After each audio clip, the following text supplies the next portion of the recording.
If you are wondering how to permanently stop weeds from growing in your garden, I will tell you right now, there is no such thing. But here's what you can do. Hi guys, this is Chantal, and today I'm going to show you how I'm going to stop the weeds from coming back next spring in this new planting area. So let's go in.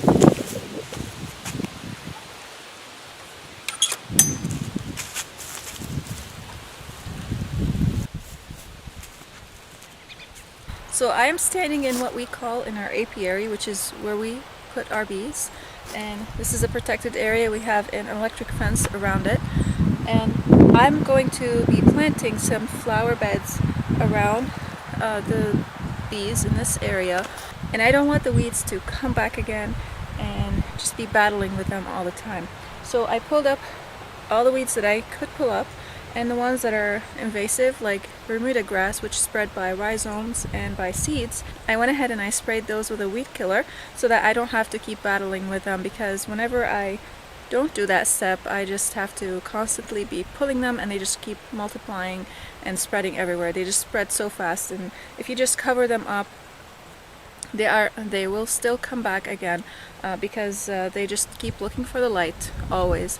So that's the first thing I do. I know this is a controversial topic and not a lot of people like to spray stuff. You can choose to spray an organic weed killer, but personally, or grass killer, but personally I have tried an organic grass killer and weed killer and all these things, and they still came back up again, like there was nothing sprayed on them.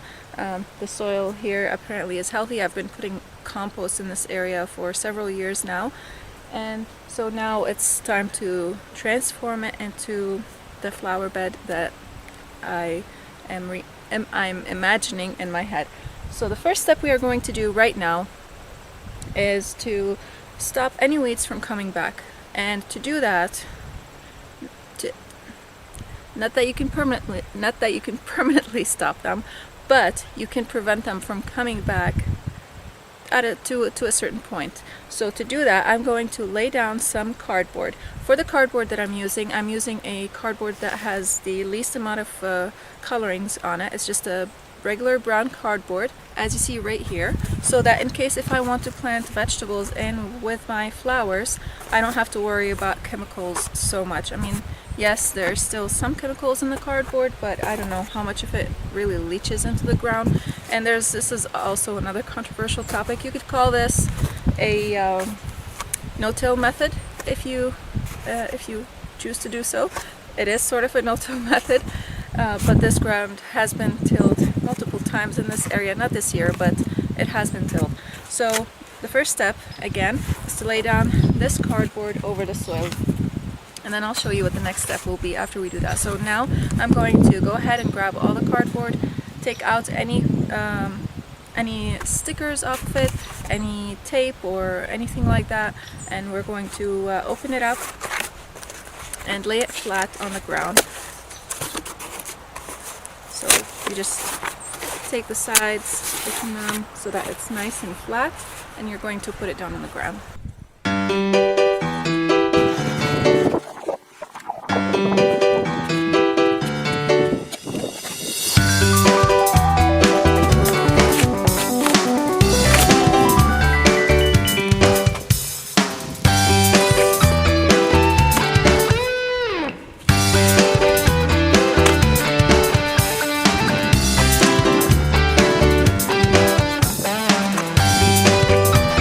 Proceed, I want to show you something. So you can see right here there are staples, metal staples in this cardboard. So we don't want these metal staples in the cardboard, so I'm going to do my best to take them out. I can easily take them out using my fingers, but if it's difficult for you, if the cardboard you're using has staples in it, you might want to use a tool to take them out. That might make it easier for you.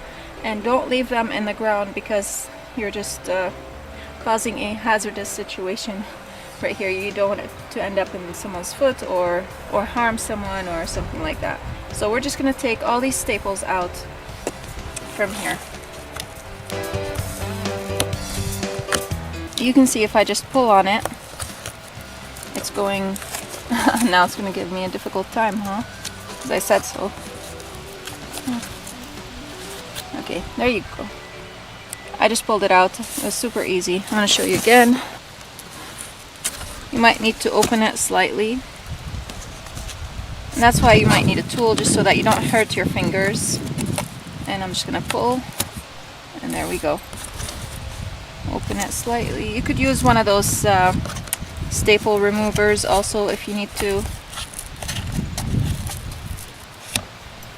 There. Okay, so I'm going to do this to the rest of them, and I'm going to be getting rid of them.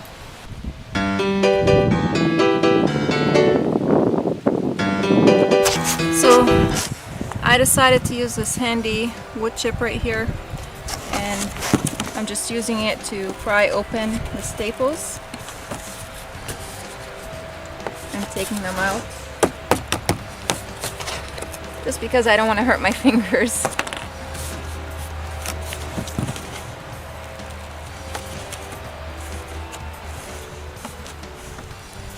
Ow.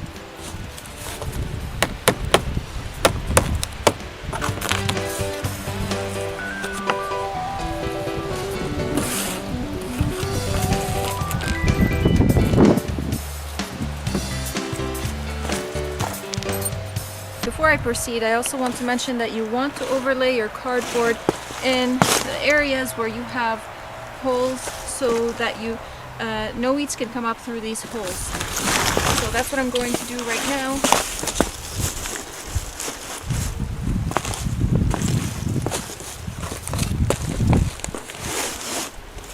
Also, all these holes that you see here in the cardboard are going to be patched up with some more cardboard, either on top or below, more likely on underneath this big piece of cardboard, so that they don't blow up in the wind.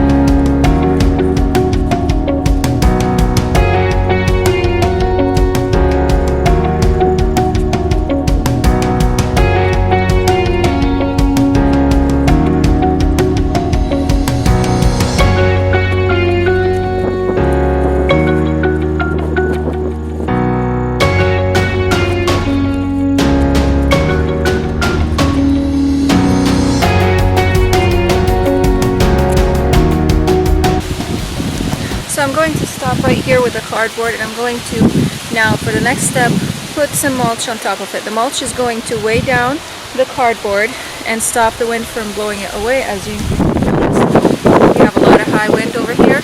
And also this step is going to not just not completely prevent weeds from coming up, but it's going to slow down weed growth. Any weeds that grow at this moment are going to die back.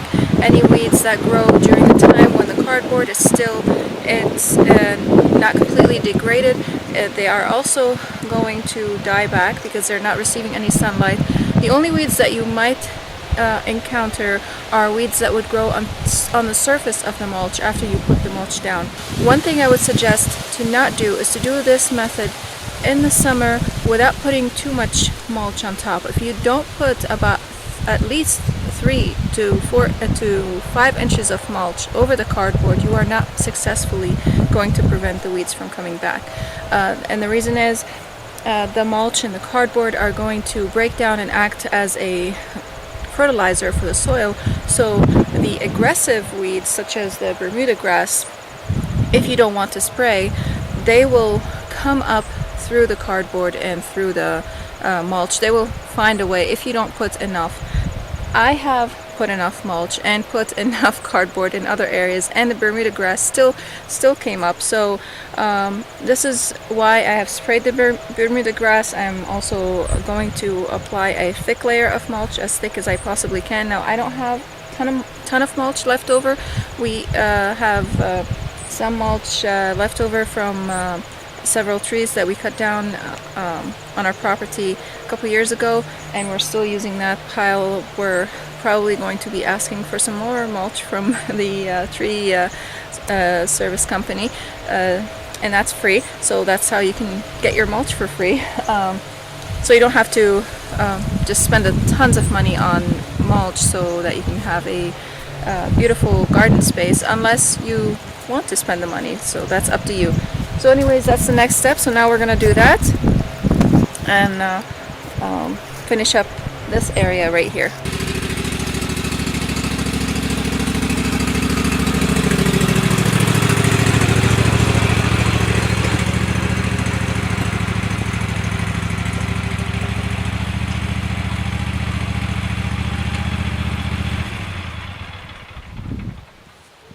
Look at this. This is the Smurf village. They're living in the mulch pile.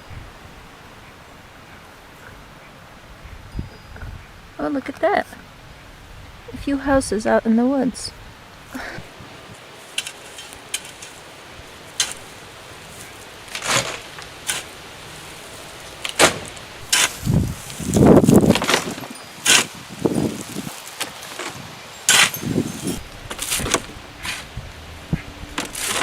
Did I ever say how much I love this thing? You know how many times it used to take me to do this amount of loads in a small wheelbarrow, and we had the biggest wheelbarrow we could ever find. This thing is amazing. So if you guys are interested, I'll leave the link for it down in the description box below.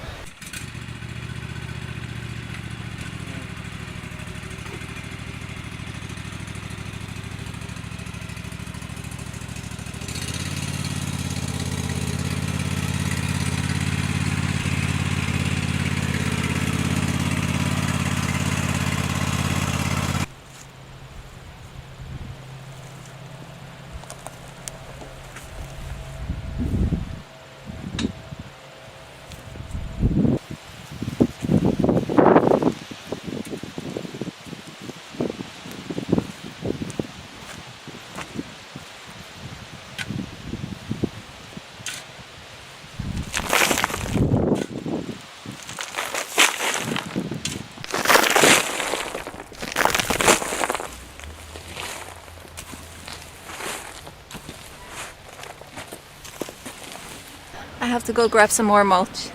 I ran out. But you can see how quickly I was able to cover it up. So I ran into a problem for some reason. The lift did not want to operate. Maybe I did put a little bit too much weight in there. But I was able to eventually pull it out and just dump it out here. One con about this cart is that it doesn't have a removable end, so you can't just dump everything out. It kind of like stays at the bottom. That's the only thing I don't like about it. But overall, it has saved me so much work. So I'm pretty happy with it. Back to getting some more mulch. So I just finished laying out the mulch, as you can see. And I purposefully left a little bit of cardboard showing in the front so that I can, so that I know where the cardboard ends and I can easily lift it. Next time I'm going to put down some more cardboard and mulch. For today this is sufficient. I have to head inside and after a few minutes and finish teaching the kids and taking care of my baby. But you can see how it looks like. And I'm also going to grab some cedar wood block and put them as a separation between where we mark the bee area is going to be and where the flower beds are going to be, so that I don't end up accidentally encroaching onto the bee area, so that my husband has enough space to go in and take care of his bees. And you can see where the line is. The mulch that is wet right now is creating that line right there. So I'm going to do that all around and also along the pathway.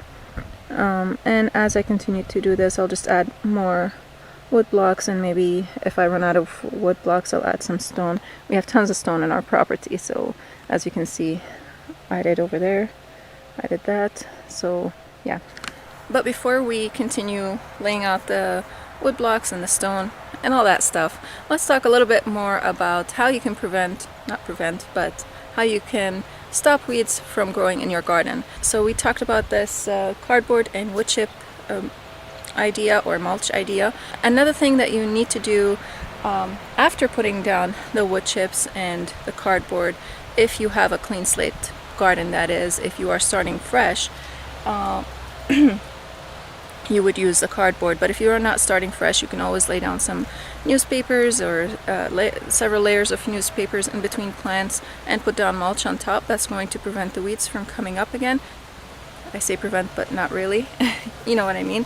And so next thing you are going to be concerned about is some weeds that might pop up every now and then in between the cardboard if you didn't put the layers of cardboard kind of crossing each other and stopping any holes from in between. Also, you are going to periodically weed the beds, weed your flower beds or vegetable beds, whatever it is, from seeds that would fall from around nature onto your mulch, and they are going to start growing because that's just what they do. So every week, even every day, whenever you pass by your garden, you're walking, you're checking on it, you see a weed, just pull it. That's the easiest way to prevent weeds. Now, this year, I didn't have that luxury because I have a 1-year-old, and past year, she was a newborn baby, so I didn't get to actually do that step. So now my vegetable beds are just like flourishing with weeds, and that's one thing I have to do before the frost that freezes the ground completely, and I'm not able to do that. So I have to get rid of all these weeds and collect any seeds that might have fallen on the ground if I can, like seed heads, like the grass seed heads. I'm not saying little tiny seeds, I'm not going to be able to do that. And I'm also going to be covering the beds with some cardboard just to prevent the weeds from just coming up next spring, and I won't be able to kind of catch up because that's what they do every spring. Another thing to consider is if you have just a garden with no mulch, if you don't want to put mulch down, or you don't want to buy it, or you don't want to ask for it for free, or you just don't want to use it, you don't like mulch, what you can do is you can either use a hoe or a rake. I'll show you what I do with my rake. Where did I put it? Let me grab it. This is my rake over here. So I use this part of the rake and I scrape the soil, the top level of the soil down, and that's going to remove any little seedlings that have sprouted. And you want to do that when the weeds are small. That's for the weeds that are not invasive and they are still super small in their infancy stage. So you kind of are like chopping off their head, or even sometimes pulling them at the bottom because their roots are still tiny. They didn't go down deep enough. So that's what you want to do for those kinds of weeds. If you have weeds that have a taproot, for example, those type of weeds, you're going to want to use something like a hori knife. I'll put the link for that also down in the description box below. You might have seen me use it in the previous video and planting tulips and some other videos also. So that is going to help you dig deep down. Also, there are some other tools that would allow you to do that. You want something that has a thin, narrow blade to it that would allow you to dig deep into the soil and get as deep into the taproot as you can, because you don't want to chop it up at the surface. There are several types of weeds, and of course that's just a video for that's a topic for another video, but I'm just giving you a few tips so that you can help eliminate the weeds in your garden. Not completely again, but just to do as best as you can to have almost a weed-free garden. Another type of weeds you might want to consider is the invasive weeds. Weeds like bittersweet would just kind of grow, and once they grow, some of the female have seeds on them and they spread crazy. Our yard is plagued with them, and I've been just going around and spraying because there is tons of them and they have taken over everywhere because this property has been just neglected for so many years. And so in the fall and the winter, I'm just going to be going and chopping them, all the ones that I sprayed. Anyways, so that's one weed we talked about. Another is, I mentioned earlier, like Bermuda grass, which also spread by rhizomes. Bittersweet also spreads by rhizomes. So you gotta know your weeds. You have to know what type of weed you are dealing with, and you have to address that weed according to what it is, because you can't just pull all the weeds. Some weeds, if you pull them, they're just going to keep growing and growing and multiplying themselves, like sheep sorrel and creeping Charlie, and like I said, that Bermuda grass. So just know your weeds before you deal with them. Sometimes you might have to spray, and that's the only thing that you can do, but just make sure to not spray in an area where you're going to be planting something that is edible, unless maybe you want to wait a couple years before you use that area, or maybe a year before you use that area for food, just so that all those chemicals would kind of go away. You could also use an organic spray, and with several applications that might help. So those are my tips for the weeds. So now let's head out and grab those cedar blocks and put them down.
Whenever you guys are outside, it's on.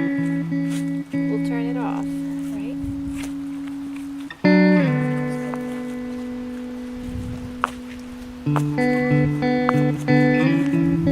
Okay, so this is so far the result.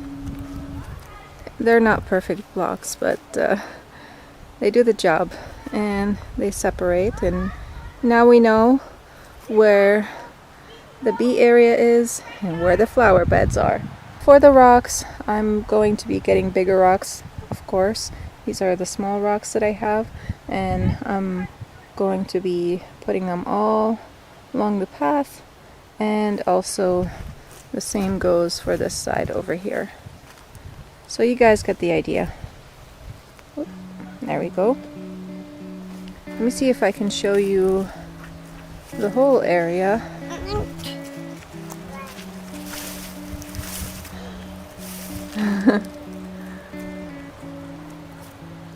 You guys are missing a part of it, of course, because where I'm standing, there's a big space over here. But yeah, and there's my little helper. Hi, beautiful. Hi.